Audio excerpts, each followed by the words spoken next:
চলতি সরকারের মেয়াদ পুরনোর আগে কি হয়ে যেতে পারে ২৬-এর বিধানসভা নির্বাচন?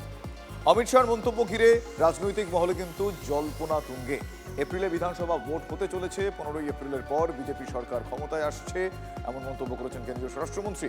অমিত শাহর মন্তব্যে জল্পনা বেড়ে গিয়েছে। রাজ্য বিজেপির কর্মীদের শাহ আগাম ভোটের জন্য তৈরি হওয়ার বার্তা দিয়ে দিতে চেয়েছেন বলে মনে করছে রাজনৈতিক মহল। 15 अप्रैल 2026 के बाद जब भाजपा सरकार बनेगी, बंग गौरव, बंग संस्कृति, उसके पुनर्जागरण की हम फिर से शुरुआत करेंगे। আপনারা শুনলেন শাহর এই মন্তব্যের পরেই কিন্তু রাজনৈতিক জল্পনা তুঙ্গে, কারণ আগাম কর্মীদের এই মুহূর্তে প্রস্তুত থাকার যে বার্তা তিনি দিচ্ছেন তাতে এই জল্পনা বেড়ে গিয়েছে।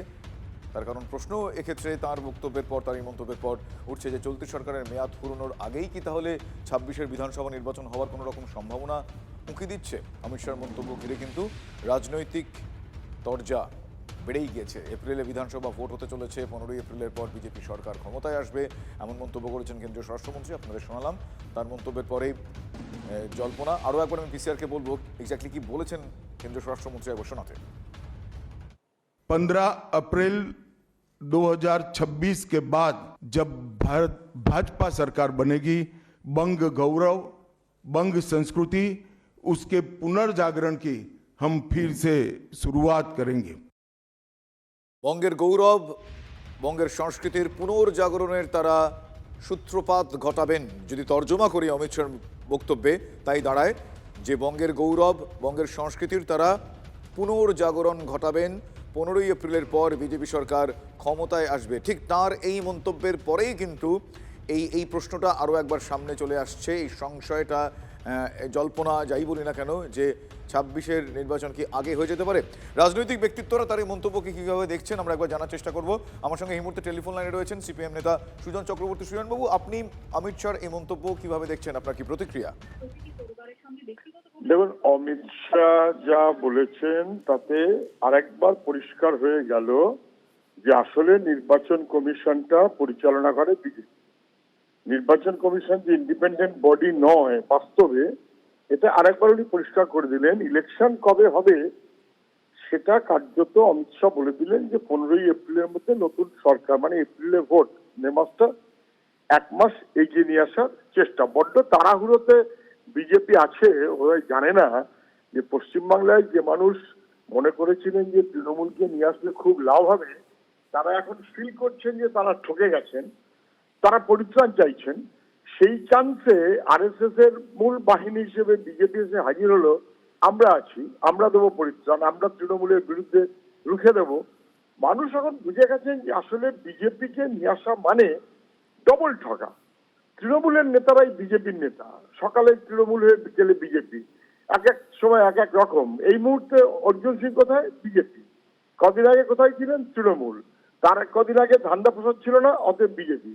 তার আগে আবার তৃণমূল। ফলে তৃণমূল বিজেপি, বিজেপি তৃণমূল, সবই তাই।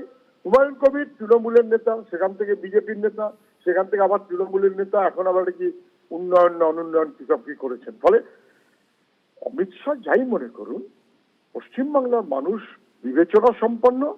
তারা ওই বঙ্কিমবাবু কিংবা রবীন্দ্রনাথ সান্যাল এটাকে যেমন ঘৃণার চোখে দেখেন, অসভ্যতা বলে মনে করেন, তেমন টহরবাবুটাকেও সমানভাবেই তার অসভ্যতার মনোভাব বলে মনে করেন। এই তৃণমূল বিজেপির বাহিনী অনেক চেষ্টা করতে পারে, নির্বাচন কখন হবে ওরা ঠিক করবে, নির্বাচন কমিশনের ঠিক করার কথা। ধন্যবাদ সুজন বাবু। আমি পিসিআর কে আরো একবার বলবো চালাতে অমিত শাহর এই মন্তব্য, যেখানে তিনি বলছেন যে ২৬-এর ভোট এপ্রিল, ১৫ই এপ্রিলের কথা তিনি উল্লেখ করছেন। পিসিআর কে বলবো আরো একবার সেই বক্তব্যটা শোনাতে। 15 अप्रैल 2026 के बाद जब भाजपा सरकार बनेगी, बंग गौरव, बंग संस्कृति, उसके पुनर्जागरण की हम फिर से शुरुआत करेंगे। আপনারা শুনলেন, বঙ্গের গৌরব, বঙ্গের সংস্কৃতির পুনর্জাগরণের সূত্রপাত ঘটাবেন ১৫ই এপ্রিল।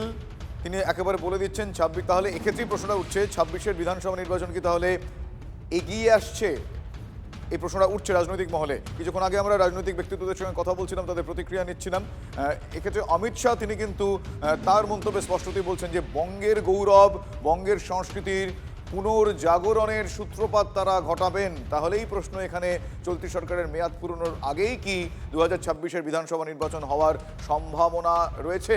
এপ্রিলে বিধানসভা ভোট হতে চলেছে, 15ই এপ্রিলের পর বিজেপি সরকার ক্ষমতায় আসবে। এ মন্তব্য করছেন কে? মন্তব্য করছেন কেন্দ্রীয় স্বরাষ্ট্রমন্ত্রী। ফলে এই মন্তব্যকে কেন্দ্র করে কিন্তু এই মুহূর্তে জল্পনা তুঙ্গে। রাজ্য বিজেপির কর্মীদের শাহ আগাম ভোটের জন্য তৈরি হওয়ার বার্তা দিতে চেয়েছেন বলে আবার রাজনৈতিক মহল মনে করছে। ফলে অমিত শাহর এই মন্তব্যের পর বেশ কিছু জল্পনা কিন্তু এই মুহূর্তে তুঙ্গে।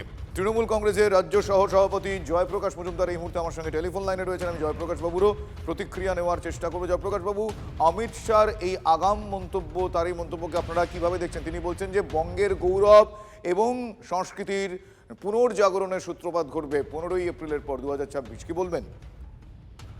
আরে 15ই এপ্রিল হোক, 15ই মার্চ হোক, 15ই মে হোক, ভোট ইলেকশন কমিশন করবে, বিজেপি করবে না। অমিত শাহ ইলেকশন কমিশনকে গিলে নিয়েছেন, নিজেদের শাখা সংগঠনে পরিণত করেছেন। উঠতে বললে ইলেকশন কমিশন উঠছে, বসতে বললে বসছে। এক অভূতপূর্ব পরিবেশ। এইভাবে ইলেকশন কমিশনকে নিরপেক্ষতা দূর করে নিজেদের দলের অংশ করে নেওয়া এর আগে কোনো দল করেনি, কোনো কেন্দ্রীয় শাসক দল করেনি, যেটা বিজেপি করেছে। গণতন্ত্রের কফিনে পেরেক পুঁতে দিয়েছে। কিন্তু তাও বলবো, যখন ইচ্ছে ইলেকশন করুন আর হেরে বাড়ি ফিরুন। যেভাবে 21-এ হেরেছেন সেইভাবেই 26-এও হারবেন, নিশ্চিন্ত থাকতে পারেন। যখন ইচ্ছে ইলেকশন করুন। ধন্যবাদ জয়প্রকাশ বাবু আপনার প্রতিক্রিয়ার জন্য।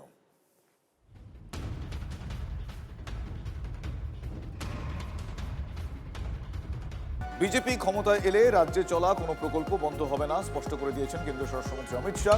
রাজ্যে বর্তমানে চলা সব প্রকল্প থাকবে, সেই সঙ্গে নতুন প্রকল্প চালু করবে বিজেপি, এমনটাই আশ্বাস দিয়েছেন অমিত শাহ।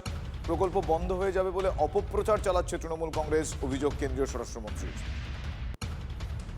में बंगाल की जनता को यह अपप्रचार चल रहा है, इससे स्पष्ट रूप से भारतीय जनता पार्टी की ओर से कहना चाहता हूं कि भारतीय जनता पार्टी की सरकार बनने के बाद अभी की जो सरकार जो स्कीमों के नाम से जो कुछ भी चला रही है, एक भी स्कीम बंद नहीं होगा।